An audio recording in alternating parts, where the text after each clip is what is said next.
आई मुखिया जी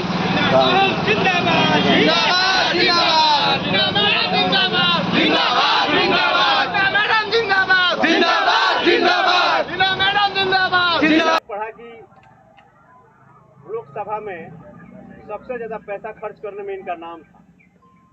पूरे India level पर इनका नाम था सबसे ज्यादा। मतलब पैसा खर्च करने का मतलब हो कि विकास करने में सबसे ज्यादा नाम था।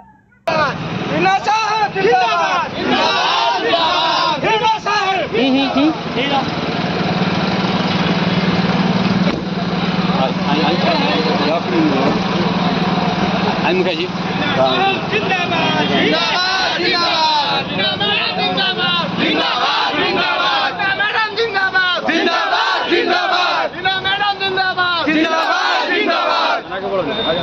आइए बच्चों साइड आइए।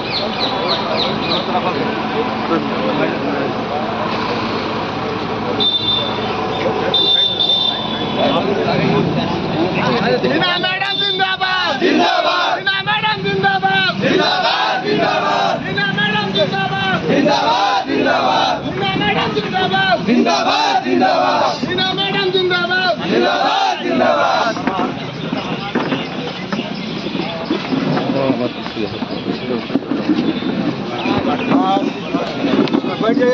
बैठे लोग।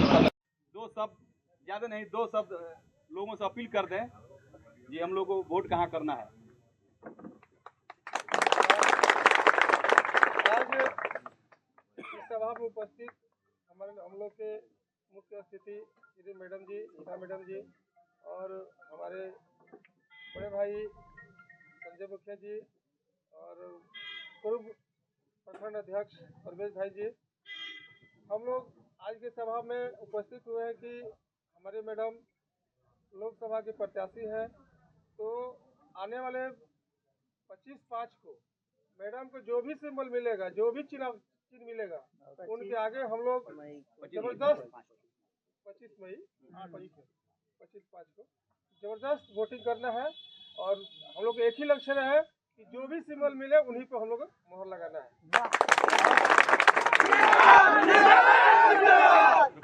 अब मैं मिथिलेश जी से आग्रह करूंगा, ये मिथिलेश जी अपनी बातों पर ये सामने जाइए। तो हम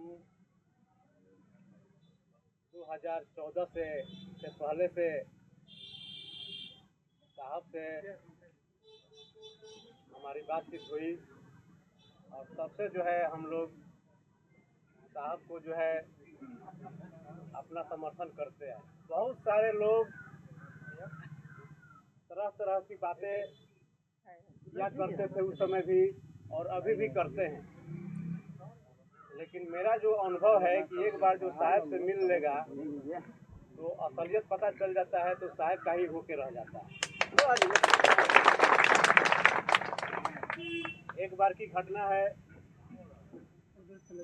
तो साहब आप लोगों को जहाँ उनका ये रखा है प्रशासन के अंदर में रहते थे, तो एक बार जो है मेरी उनसे मुलाकात हुई, हमको बुलाए तो हम खुर्शीद भाई को साथ में लेके गए। साहब एक बात बोले, मिथिलेश जी आप दवा के व्यवसायी हैं, मैं दवा का दुकान चलाता था। तो बोले कि आज से मतलब 2016 की बात बता रहा हूँ, आज से 10 साल पहले जो राजनीति हुआ करता था अब वैसा राजनीति का जरूरत नहीं है। अब जो है अच्छे लोगों का राजनीति में जरूरत है। और मिथिलेश जी आप आगे आइए, जो भी सलाह दीजिएगा हम लोग उसको मानेंगे और हम आपका जीवन साथ निभाएंगे। तो हम तो उस समय कुछ नहीं बोल पाए साहब के सामने, लेकिन साहब एक काम जरूर किए कि उन्होंने अपना वचन पूरा किया, अपना वादा पूरा किया और हमें जब जरूरत जिस तरह का पड़ा पूरे मुस्तैदी के साथ हमारे साथ खड़े रहे।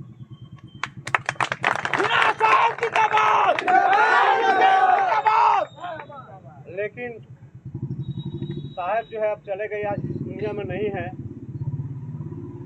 मैंने भी संकल्प कर लिया कि जब तक साहब के लोग परिवार में जिंदा रहेंगे और मेरी अंतिम सांस जब तक रहेगी, हम भी साहब के साथ उसी तरह से खड़े रहेंगे जैसे साहब। नहीं मुझे कोई तूफान मिटा सकता है, नहीं मुझे कोई व्यक्ति डरवा सकता है। मैं अंतिम सांस तक साहब के साथ हूँ और अपने जीवन में परीक्षा दे करके पास करूँ कि आप मेरे साथ वादा किए और उसको संकल्प को पूरा किए, तो मैं भी आपके साथ वादा निभाऊंगा। साहब का एक बात अच्छा लगता है, हम लोग पिछले 3 टर्म से, पिछले 3 लोकसभा चुनाव से पहले जो सीवान में विकास हुआ है, जो सबसे बेहतरीन जो चीज़ है वो है विद्या भवन कॉलेज। सारे गरीब अमीर सारे घर की लड़कियां जो है वहाँ ग्रेजुएट तक पढ़ाई करती है। पहले जो विद्या भवन कॉलेज था एक छोटे से कमरे जैसा था, टाउन हॉल बनवाए। आज बड़े बड़े लोग जो भी जिसको कार्यक्रम करना होता है, हम लोग को भी होता है तो उसमें जाके कार्यक्रम करते हैं। सीवान में एक जगह नहीं होता था, इंडोर स्टेडियम बनवाए, राजेंद्र स्टेडियम बनवाए। हम लोग उस समय ग्रेजुएशन में पढ़ते थे, इसलिए हमें कॉलेज में जगह नहीं होता था पढ़ने बैठने के लिए। वहाँ बड़ा सा बिल्डिंग बना लोगों को पढ़ने के लिए, बच्चों को पढ़ने के लिए। ये तमाम बहुत सारे विकास के काम हुए। और मुझे याद है मैं जब पढ़ता था तो कुछ ऐसी परिस्थिति होती थी उस समय थी कि हम साहब के विरोधी थे, हम साहब का समर्थन नहीं करते थे। लेकिन मैं एक न्यूज़ पढ़ा कि लोकसभा में सबसे ज़्यादा पैसा खर्च करने में इनका नाम था, पूरे इंडिया लेवल पर इनका नाम था सबसे ज़्यादा। मतलब पैसा खर्च करने का मतलब है कि विकास करने में सबसे ज़्यादा नाम था। उसके बाद परिस्थितियाँ इस तरह का आया और लोगों के दिमाग में क्या क्या भरा गया, और पिछले 15 सालों से हमारे सीवान का विकास बंद हो चुका है। हम लोग अलग अलग जाति धर्म के बारे में हमको बरगला करके और हमारा वोट नेता लोग आ करके ले लेते हैं और जीत करके और वो अपना विकास कर लेते हैं। तो हम जितने भी नौजवान युवा साथी हैं, चाहे किसी भी समुदाय के हैं जो पढ़े लिखे एजुकेटेड आदमी हैं, उनसे मैं आह्वान करना चाहता हूं कि हमारा वोट जाति धर्म पर नहीं मिलना चाहिए। हमारा वोट उसको मिलना चाहिए जो हमारा विकास करे और हमारे आने वाले तो मैं अपने बरहन पंचायत के जितने भी हमारे अभिभावकगण हैं, हमारे भाई हैं यहाँ उपस्थित, मैं सबसे हाथ जोड़ के विनती करना चाहता हूँ कि हम लोग सबको देख लिए विकास अगर होगा सीवान का और हमारे भविष्य का, तो सिर्फ और सिर्फ जो है साहब के परिवार के माध्यम से ही हो सकता है।